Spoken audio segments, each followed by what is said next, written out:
जय राधा माधव।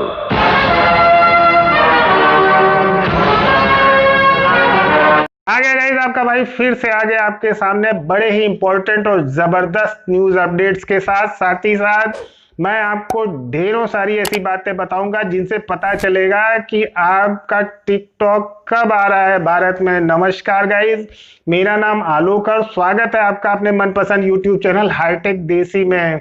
गाइस आज बात करेंगे प्रेसिडेंट ट्रंप की और साथ ही साथ लंदन की क्या हलचल है वो भी बात करेंगे। मैं आपको बताऊंगा एक न्यूज अपडेट आ रही है कि जैंग यिमिंग जो टिकटॉक के मालिक हैं उन्होंने अपने देश में चाइनीज लोगों के लिए एक लेटर लिखा हुआ है। उसमें उन्होंने क्या कहा है, क्या सफाई दी है माइक्रोसॉफ्ट और अमेरिका की डील को लेके, और साथ ही साथ ये भी बताऊंगा कि 47 ऐप्स में से जो बैन हुए थे उसमें किस किस ऐप का नाम है। और गाइस सबसे पहले पक्का कर लीजिए कि नीचे लाल कलर का सब्सक्राइब बटन है, आपने उसको दबा के सब्सक्राइब किया कि नहीं किया, और साथ ही बेल बटन को दबाया कि नहीं, क्योंकि जब आप बेल बटन को दबाते हैं तभी आपको इन्फॉर्मेशन जाती है कोई भी वीडियो अपलोड होते ही, क्योंकि मैं ऐसी वीडियो तुरंत तुरंत लेके आता रहता हूँ। गाइस एक चीज और कि आप इस वीडियो को एंड तक जरूर देखिएगा, बड़े इंपॉर्टेंट अपडेट्स हैं आज की। तो चलिए गाइस शुरू करते हैं।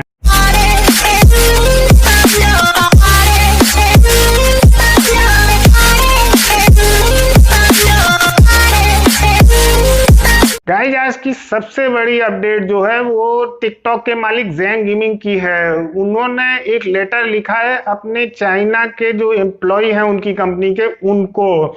दरअसल चाइना में उनकी सोशल मीडिया पे और अन्य मीडिया पे बड़ी ही क्रिटिसिज्म हो रही थी, जो उन्होंने अमेरिका के सामने घुटने टेक दिए। जी, इससे उनका बहुत ही नुकसान होने वाला था, क्योंकि लोग उनके और ऐप जो चाइना में चलते हैं उनको अनइंस्टॉल करने की बातें कर रहे थे।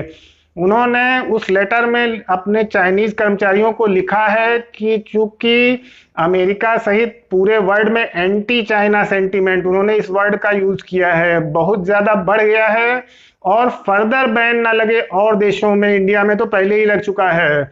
इसको रोकने के लिए उनको ये कदम उठाने पड़े हैं। साथ ही साथ उन्होंने अपने लंदन प्लान का, यूरोपियन जो एक्सपेंशन है उसका भी जिक्र किया है। उन्होंने कहा है कि इसके लिए ये जरूरी था कि इस बाइट डांस को कहीं और शिफ्ट किया जाए। गाइस मेरे हिसाब से जैंग यिमिंग दो देशों के बीच में फंसे हैं, चूंकि एक उनका अपना देश है और साथ ही साथ रेस्ट ऑफ वर्ल्ड, इसीलिए उन्होंने दोनों को बचाने की सोची और उसके बाद उन्होंने ये लेटर लिखा कि अपनी सफाई दी। आज की अगली अपडेट जो है वो माफिया ट्रंप की है। जी, माफिया वर्ड, यही वर्ड उनके ऊपर सटीक बैठता है, कारण उन्होंने इतना अनप्रेसिडेंटेड काम किया है। माइक्रोसॉफ्ट की जो डील होने वाली थी उसमें मैं पिछले कई वीडियो में आपको बता रहा था कि बैन करने वाली ये धमकी थी वो तो बेकार की थी, उसका तो कोई मतलब ही नहीं था।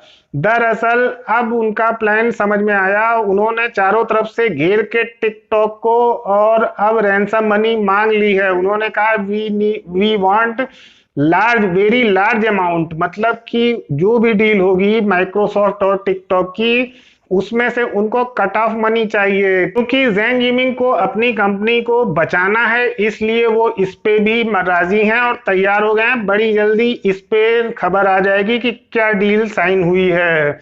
गाइस नेक्स्ट पॉइंट है 47 ऐप्स जो बैन हुए थे उनमें कौन कौन से ऐप हैं।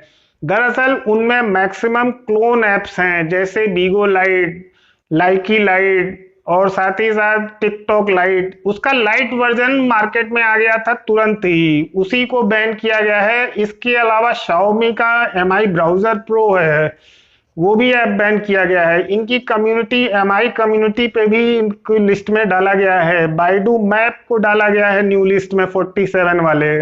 इस तरह करते करते 47 ऐप हैं और अभी उसमें नाम बढ़ रहे हैं। गाइस इसी क्रम में पबजी को 275 ऐप्स में डाला था जो अंडर सर्विलांस हैं, बट पबजी लगता है सुधर गया है। पबजी ने अपने सेटिंग्स को बदल लिया है, अब पबजी बैन नहीं होगा। जी गाइस, पबजी वालों के लिए बड़ी अच्छी खबर है कि उन्होंने अब सेटिंग्स बदल लिया है। अब आप कभी भी डाउनलोड करेंगे, इसको इंस्टॉल करेंगे तो सबसे पहले केवल आपसे पूछेगा कि are you resident of India, मतलब भारत के लिए उन्होंने अलग सेटिंग बना दी है। जो बहुत सारे परमिशन लेता था उसको हटा दिया है, अब केवल सिंगल एक यही परमिशन है, are you resident of India. और साथ ही साथ एक और मांगेगा कि डेटा कहाँ पे ट्रांसफर हो, मतलब कि फोन पे या किस मेमोरी पे। बस केवल यही दो हैं, इसीलिए मैं कह रहा हूँ कि पबजी अब बैन नहीं होगा, इसलिए पबजी वालों भाई खुश हो जाओ भाई। गाइस सबको पता है कि माइक्रोसॉफ्ट और टिकटॉक की डील लगभग फाइनल होने वाली है। वो 4 मार्केट्स यानी कि न्यूजीलैंड, ऑस्ट्रेलिया, कनाडा और यूएस, ये यूएस से ही उसको रन करेंगे। बट उनका जो ग्लोबल हेडक्वार्टर होगा वो लंदन, जी हाँ एकदम सच सुना, लंदन में होगा। अब टिकटॉक और बाइट डांस सारा का सारा शिफ्ट हो रहा है लंदन में। वहां पे उसकी सरकार से, यूके की, उनको मंजूरी मिल गई है, जी सरकारी लेवल पे मंजूरी मिल गई है।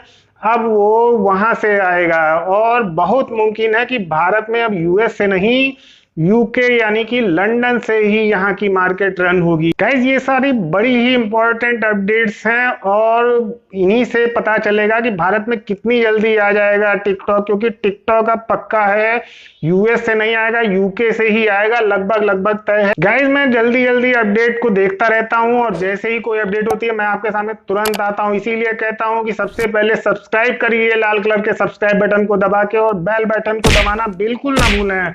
जब आप बेल बटन को दबाते हैं तभी आपको उसकी सूचना जाती है कि वीडियो अपलोड हो चुका है और आप सबसे पहले देखने को पाते हैं। गाइस जल्दी से मिलते हैं फिर से, तब तक के लिए जय हिंद, जय भारत, वंदे मातरम।